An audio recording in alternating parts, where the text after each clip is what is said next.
I'm here with Ben Flavel, who you might recognise from around the traps. He's been part of the Anthill Network for a few years now. In fact, it was his company, formerly known as Quampit, that allowed us to hold the world's most elevated elevator pitch, having a pitching session in a hot air balloon last night.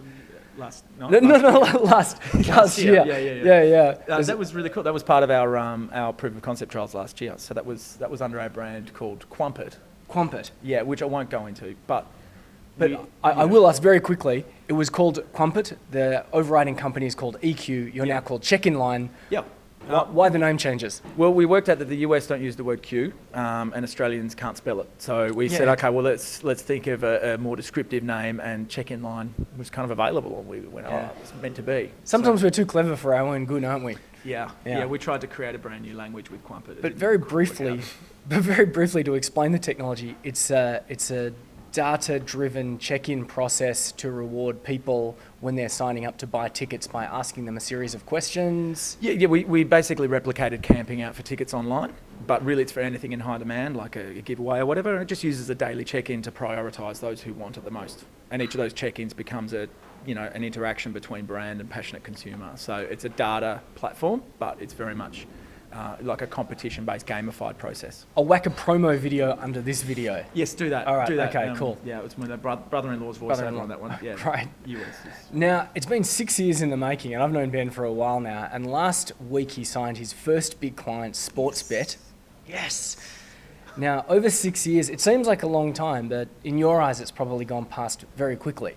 Yeah, well, I don't think we've thought of it as 6 years. We've really thought of this as the last 6 months, has been when we've been focused enough on it, I suppose. But when you break it down, the first 4 years for us, we're taking a new concept to the market. When we thought up this concept, Facebook wasn't really around. People weren't checking in on Foursquare, smartphones didn't exist. Using their mobile phones. So there was a whole bunch of things that hadn't happened yet that sort of helped our idea come to market. So it was really 4 years of us just gestating on it, thinking about it, trying to work out in our own minds what the hell it was. And then when we had it verified by enough people that there might be something there, we thought, okay, let's just build a prototype. So if you broke those 6 years down into 3 phases, say, the first phase would be, what the hell is this? Refining the idea. Defining the idea in your own mind. In your own mind. Yep. But still talking to a lot of people about what's right and what's wrong. Definitely. Yeah. You're not going to...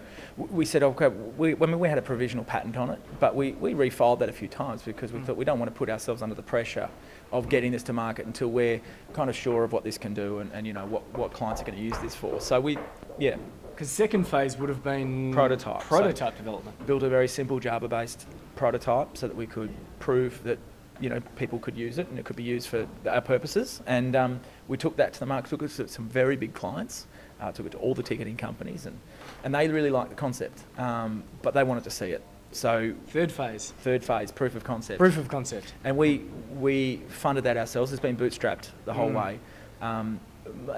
Also because we didn't really we hadn't yet worked out what we really had, so we didn't want to give up too much too early. But also because we wanted the period of learning, we wanted flexibility to do what we wanted to do. But what I like about it is that it's all entirely client-focused. Yeah. You're out there speaking to people, finding out what was good, what was wrong, creating a prototype, which once again, people could tell you what they didn't like, and then at last having a proof of concept, which was all entirely client-focused, what they wanted, which allows you now to be able to go out with a pretty mean, lean, clear offering. Yeah, and what we're able to prove, we're able to develop a whole lot of case studies, and that was really key. If you're taking a new concept to market, especially in Australia, the Australian market is very small, but it's very risk averse when you're talking business to business. Companies don't want to kind of just try something for the sake of it.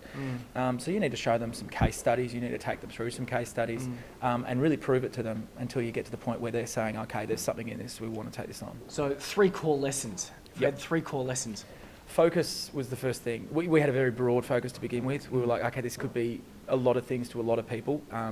We made a decision early this year or late last year after we did our proof of concept trials that we wanted to focus on one vertical, and that was sport.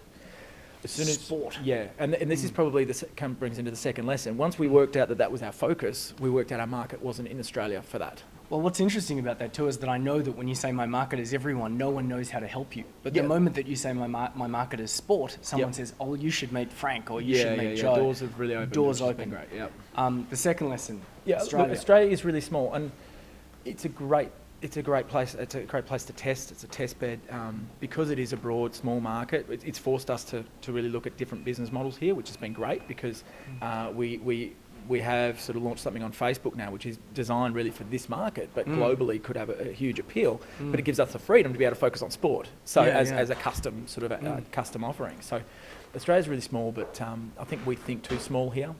I think we need to think bigger. Test locally, but take it globally. Oh, as quick as you can. And the third, when we were talking earlier, the third tip you said is leverage, scale. Yeah. I think when we were first taking this to market, it was very much a white label. Okay, we can custom, we can build you a new platform. It was more a consulting model, very hard to scale. As soon as we made a decision that we were going to focus on sport in the US, and we said, okay, what's the opportunity here in Australia? That made us look at something, okay, how can we scale it, make it automated? We looked at Facebook as an obvious platform to roll that across, and that's what we've done now. And that's how we brought Sportsbet on, and it's because we've had something that's very automated, very easy to take to market. Using an existing platform that's already popular, leverage that platform, use it to scale up. And it's probably the third phase of our platform as well. So we've rebuilt the whole platform. So last week, you signed up your first big customer. I understand the money's going to appear in the bank today. Yes. Cha-ching. Yeah, I can pay the rent. You can pay the rent.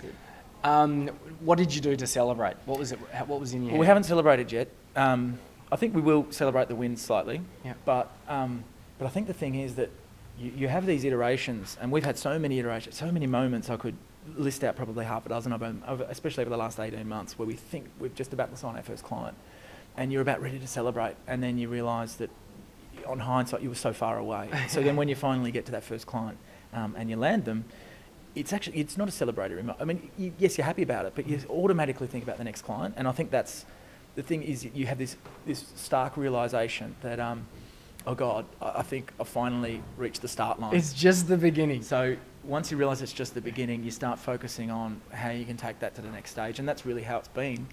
But it's only in hindsight you realise it. Here's a message to the startups out there. Until you take your first transaction, until some money appears in the bank, you have an expensive hobby. The moment that happens, you have a business. That's right. Thank you so much, Ben. That was terrific. Thanks, James. Thanks.